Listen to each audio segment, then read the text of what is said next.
పర్లేదు కన్నయ్య, ఇవన్నీ చిన్న గాయాలే, ఏం కాదు. అలా అనకు. ఇలాంటి గాయాల్ని నిర్లక్ష్యం చేయకూడదు. ఉండు, మందు రాస్తాను. వద్దు కన్నయ్య, అవి తగ్గిపోతాయిలే. అలా అనకు. ఇవి నా కోసమైన గాయాలు. వీటికి నేనే మందు రాస్తాను. ఆహా, వద్దు. నువ్వు నా పాదాలు తాకకూడదు. నా ప్రాణాల్ని కాపాడిన పాదాలనే తాకడం తప్పైతే నువ్విచ్చిన ఈ ప్రాణానికి విలువే ఉంటుంది.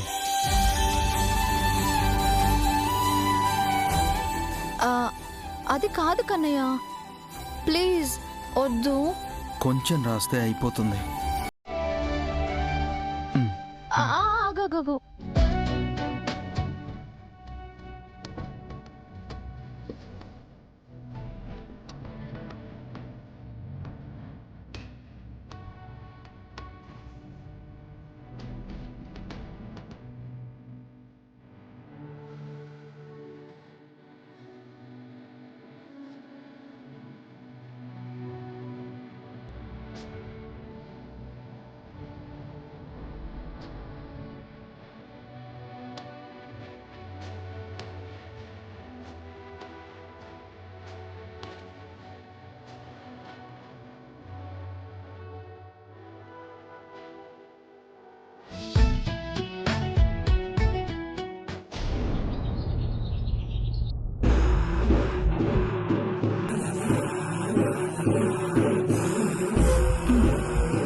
Okay bye.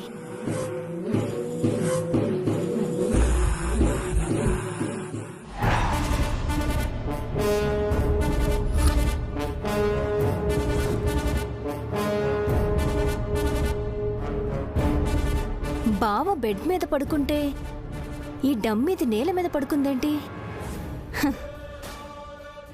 అది డమ్మీది కదా, అందుకే దాని స్థానం నేల మీదే.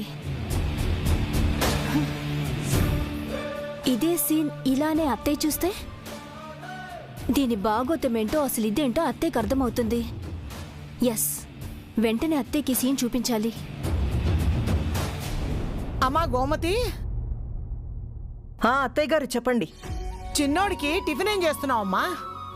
ఇడ్లీనే చేశాను అత్తయ్య గారు.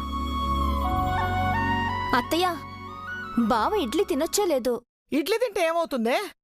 ఇడ్లీ ఎవరైనా తినొచ్చుగా. అలా గుడ్డిగా మనం చెప్పేస్తే ఎలా గ్రాని? పోనీ డాక్టర్ గారికి ఫోన్ చేసి కనుక్కో గోమతి, ఇడ్లీ పెట్టాలా లేకపోతే జావ్ ఏదైనా ఇవ్వచ్చా అని. అలాగే అత్తయ్య గారు. అత్తయ్య, ఈ మాత్రం దానికి ఎక్కడో ఉన్న డాక్టర్కి ఫోన్ చేయడం ఎందుకు? మన ఇంట్లోనే డాక్టర్ ఉందిగా, ఫిజియోథెరపిస్ట్. అవును కదా, చైత్ర ఉంది కదా. అయితే చైత్రనే వెళ్ళాడు గోమతి. రండి అత్తయ్య, వెళ్ళి అడుగుదాం. ఎందుకులయ్యా, కాసేపు ఆగితే తనే కిందకొస్తుంది కదా. చైత్ర బయటకొచ్చి తను చెప్పిన తర్వాత మీరు బ్రేక్ఫాస్ట్ ప్రిపేర్ చేసేటప్పటికి బావకి లేట్ అయిపోతుంది కదా. అవునవును, నువ్వు చెప్పింది కూడా కరెక్టే. పద, వెళ్ళి అడుగుదాం.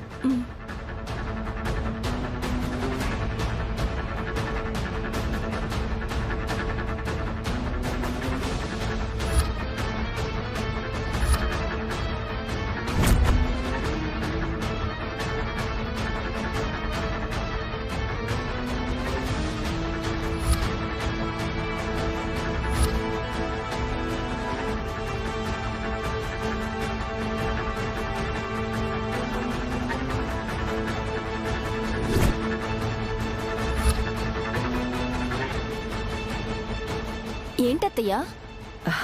ఏం లేదమ్మా, వాళ్ళు ఇంకా లేవలేదేమో. మీరిలా ఆలోచిస్తే బావకి బ్రేక్ఫాస్ట్ లేట్ అయిపోతుంది.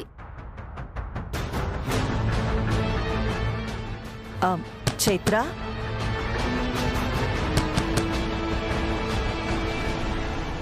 చైత్ర,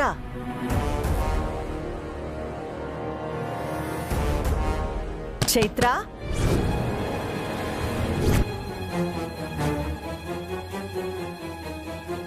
ఏంటి చైత్ర పలకలేదు?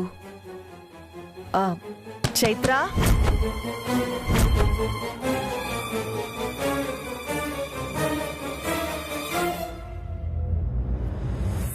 నానా విరాజ్, నానా విరాజ్. విరాజ్, విరాజ్. అమ్మా బావ లేచినట్టున్నాడు కదా, పదండి లోపలికి వెళ్దాం అత్తయ్య. ఆ,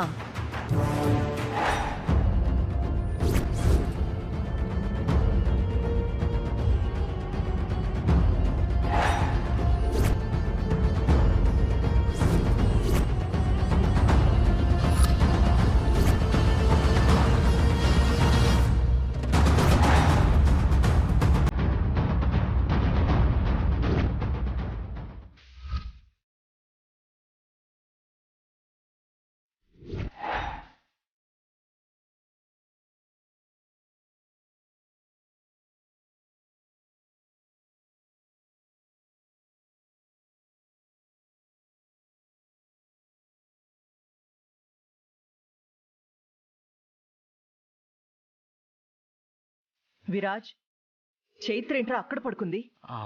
అది అమ్మా అమ్మా అది అవును బావా, చైత్ర ఏంటి పరాయిదాల్లా చాపేసుకొని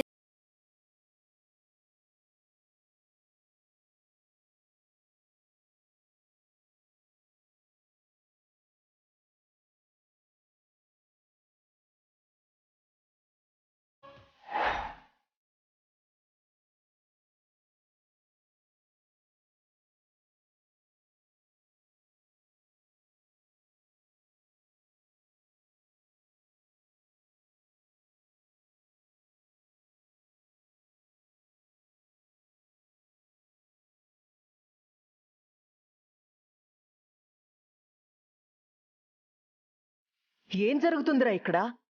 ఇలాంటి పరిస్థితుల్లో నీ పక్కనే ఉండి కనిపెట్టుకొని ఉండాల్సిన చైత్ర ఇలా నేలపైన పడుకోవడం ఏంటి?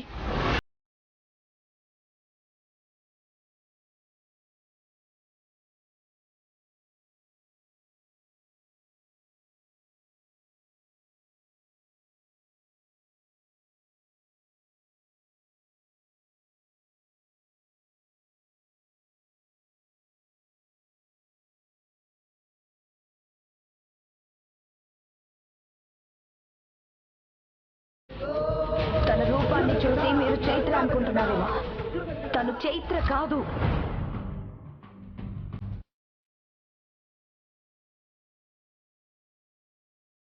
చైత్ర,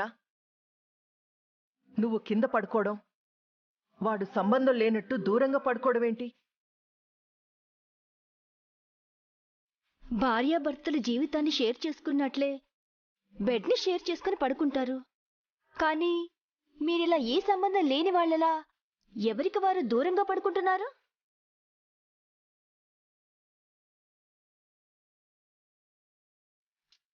ఇలా నిన్ను చూస్తుంటే మా అమ్మ అనుమానం నిజమే అనిపిస్తుంది.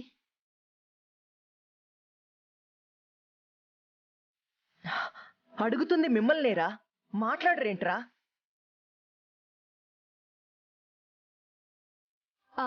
మీరిద్దరు ఏంటి ఏదో తప్పు చేసిన వాళ్ళలో అలా ఫేస్ పెట్టారు?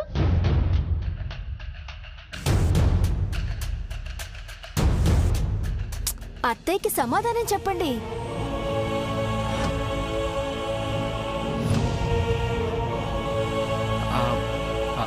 యాక్చువల్లీ అది మామ్. కన్నయ్య,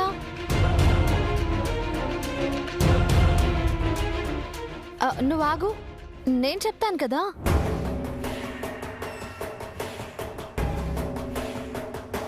అత్తయ్య ఏం లేదు, అమ్మవారి దయ వల్ల కన్నయ్య ఆరోగ్యం కుదుటపడింది కదా. ఇక ఎలాంటి సమస్యలు, అనారోగ్యాలు ఇవేవి నా కన్నయ్య దగ్గర కూడా చేరకూడదని ఇలా నేల మీద పడుకుంటానని అమ్మవారికి మొక్కుకున్నాను.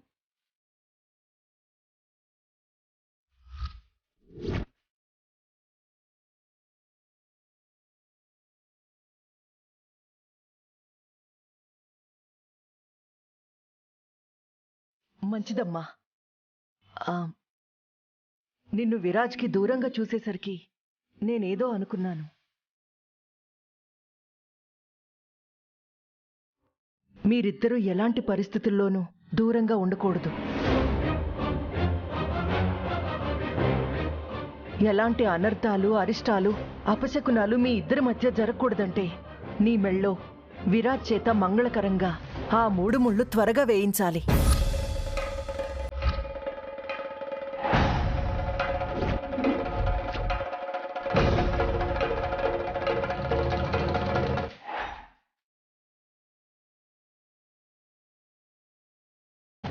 ఒక్కసారి నీ మెళ్ళో ఆ మాంగళ్య ధారణ జరిగితే ఇంక ఏ సమస్య ఉండదు.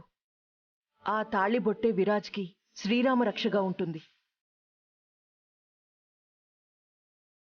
నేను దాన్ని పట్టించాలని అత్తేని తీసుకొస్తే ఇలా అయిందేంటి? అమ్మ చైత్ర, అసలు మేమెందుకొచ్చామంటే విరాజ్కి బ్రేక్ఫాస్ట్కి ఏం పెట్టాలా అని అడగడానికి వచ్చాం. బ్రెడ్ మిల్క్ ఇస్తే సరిపోతుంది అత్తయ్య. అలాగా, సరే నేను వెళ్ళి తీసుకొస్తాను. మీకెందుకు అత్తయ్య శ్రమ? నేనున్నాను కదా, నేను తీసుకొస్తాను. సరే పద.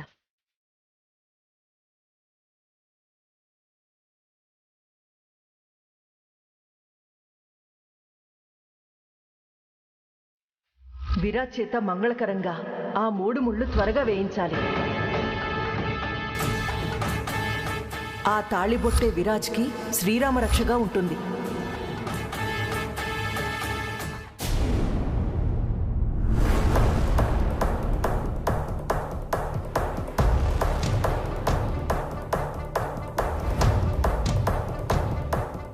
ఇన్ని రోజులు నిజం బయటపడకుండా బానే తప్పించుకుంది.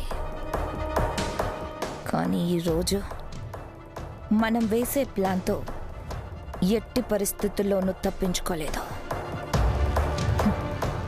ఈ ఐడియా మనం దాని మీద ప్రయోగించే బ్రహ్మాస్త్రం. ఈ ప్లాన్తో అది దాని వెనకున్న అందరూ బయటకొస్తారు. దాని గుట్టుని వాళ్లే రట్టు చేస్తారు. పిన్ని, దాన్ని నెత్తిన పెట్టుకున్న వాళ్ళ చేతే ఆ డమ్మీని బయటికి నెట్టించాలి.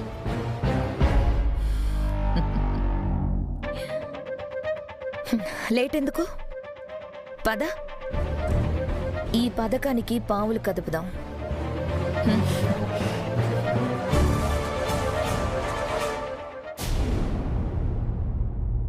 కన్నయ్య, టాబ్లెట్స్ వేసుకో. పెద్దోడా, చెప్పిన లిస్ట్ అంతా తెప్పించేసావు కదా? నేను చూసుకుంటాలే బామ్మ. ఆనంద్, డెకరేషన్ అది. అమ్మా నేనున్నా కదా, అన్నీ నేను చూసుకుంటా. ఏం లేదురా పెద్దోడా, చిన్నోడికి మనవరాలికి రేపే కదా పెళ్ళి. టైం లేదని మా కంగారు. కంగారు పడకండి బామ్మగారు. ఆనంద్ గారు అనుకున్న టైంకి జరగాల్సిన పనులన్నీ జరిపించేస్తారు.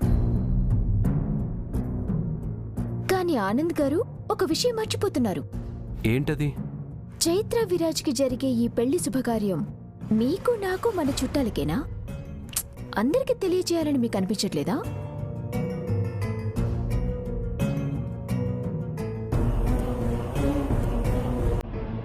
అందరికీ ఎందుకు?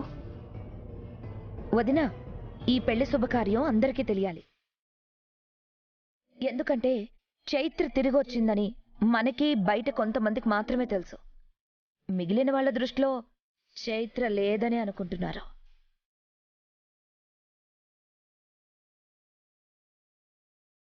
వాళ్ళందరికీ చైత్ర తిరిగి బతికొచ్చిందని తెలియాలి కదా.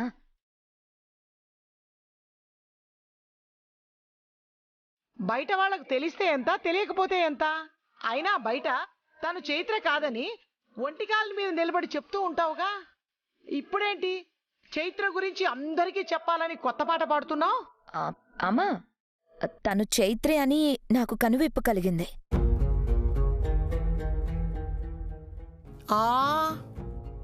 ఈ కనువిప్పు ఏదో కనికట్టులాగా అనిపిస్తోందే. అమ్మా, తనని అనుమానించినంత కాలం తిట్టావు. ఇప్పుడు అర్థం చేసుకుని మాట్లాడుతుంటే నన్ను అనుమానిస్తున్నావా?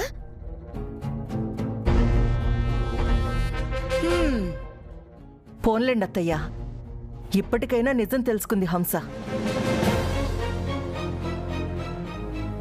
మీకు ఆ డమ్మీ గురించి నిజం తెలియాలని పిన్ని ఎత్తుగడ ఇది. ఆనంద్, మనం ఎంతమందికి రేపటి శుభకార్యానికి ఆహ్వానించామో నాకు తెలియదు. కానీ రేపు శుభకార్యం అంగరంగ వైభవంగా జరపాలి.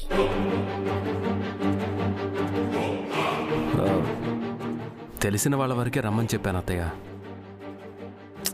ఆనంద్ గారు, విరాట్ చైత్రలకి అప్పుడు జరిగిన పెళ్లి ఎవ్వరూ చూడలేదు. కనీసం ఇప్పుడు జరగబోతున్న పెళ్ళైనా అందరికీ తెలిసి అందరూ చూస్తే బాగుంటుంది కదా. అవునానంద్, అందుకే నేనొక ఆలోచన చేశాను. ఏంటత్తయ్య అది? విరాట్ చైత్రలకి రేపు వివాహ శుభకార్యం సందర్భంగా ప్రతి పేపర్లో, టీవీలో, మీడియాల్లో అన్నిట్లో వాళ్ళిద్దరి ఫోటోలను వేసి శుభాకాంక్షలు చెప్దాం. పెద్ద యాడ్ ఇద్దాం.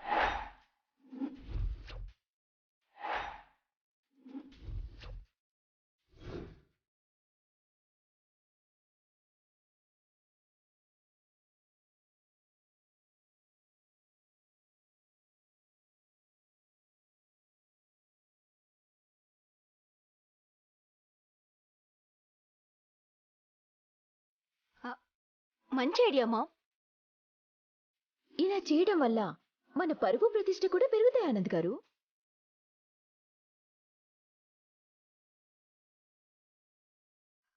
గొప్ప వాళ్ళ ఇళ్లలో జరిగే శుభకార్యాలు మీడియాలో ఎప్పుడూ హాట్ టాపిక్ కథనాలే కదా.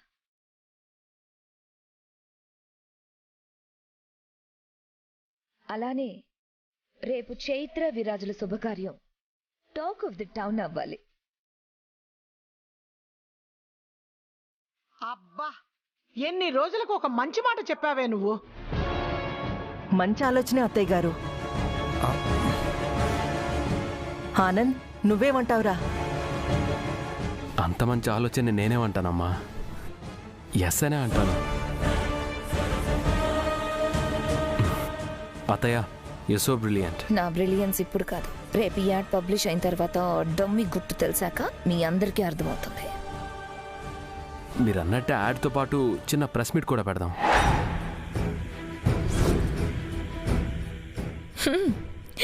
Super idea Anand. రేపెక్కడ చూసినా విరాట్ చైత్రల గురించే మాట్లాడుకుంటారు.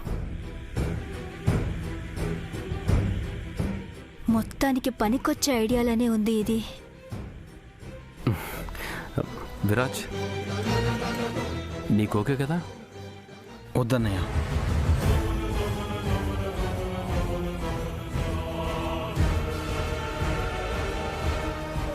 ఎందుకు వద్దంటున్నావు విరాజ్? నాకు ఇలాంటి ప్రచారాలు, ఆర్భాటాలు అవసరం లేదు. అవసరం లేదంటే ఎలా నాన్న? చైత్ర తిరిగొచ్చిందని బయట చాలా మందికి తెలీదు. ఇలాగైనా తెలుస్తుంది కదా. నిన్ను అభిమానించే ఫ్యాన్స్కి మంచి వార్తే కదా. ఒరే, ఏదో పిచ్చి రాతలు ప్రచారాలు చేస్తే వద్దనొచ్చురా చిన్నోడా. శుభకార్యం అందరికీ తెలుస్తూ ఉంటే వద్దంటావేంటి నాన్నా? నా జీవితం ఎలా ఉందో నాకు, నా వాళ్ళకి తెలిస్తే చాలు. అందరికీ తెలియాల్సిన అవసరం లేదు. అది కాదు విరాజ్. ప్లీజ్ అత్తయ్య, ప్లీజ్. ఇది నా పర్సనల్ లైఫ్. మన వాళ్ళ మధ్యన ఉంటేనే బాగుంటుంది. మా పర్సనల్ లైఫ్ని పబ్లిక్ చేయకండి. నాకు అస్సలు ఇష్టం ఉండదు. అనయ్య ప్లీజ్, నాకు సంబంధించి ఎలాంటి యాడ్ కానీ, ఫోటో కానీ, న్యూస్ కానీ బయటికి వెళ్ళకూడదు. సరేరా, నీ ఇష్టం. హంస, వాడికిష్టం లేకుండా ఎలాంటి యాడ్స్ ఏమీ ఇవ్వొద్దు. బావా, నీ రాక్ బ్యాండ్కి ఎంతమంది ఫ్యాన్స్ ఉన్నారు? వాళ్ళకైనా సోషల్ మీడియాలో ఏదో ఒక అప్డేట్ ఇద్దాం. లయా, నో. నా ఫ్యాన్స్కి నా నుంచి పాటలే కావాలి. నా పర్సనల్ లైఫ్తో వాళ్ళకేం పని? ప్లీజ్, ఎలాంటి అప్డేట్ వద్దు. వసేవ్, వాడికి ఇష్టం లేని పని నువ్వు చెయ్యవు కదే. మరేంటే వాడికి ఇష్టం లేదంటున్నా మళ్ళీ ఏదో సోషల్ మీడియా అంటున్నావు?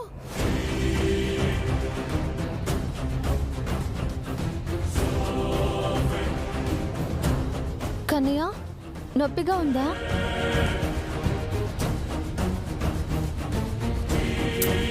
ఈ టాపిక్ వలన అనవసరంగా వాడు ఇబ్బంది పడుంటాడు.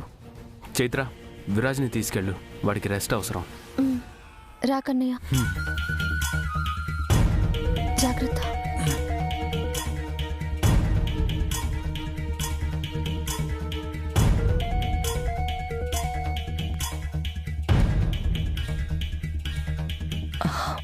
ఒరే ఆనంద్, వాడిష్ట ప్రకారమే చేద్దాంరా. అలాగేనమ్మా.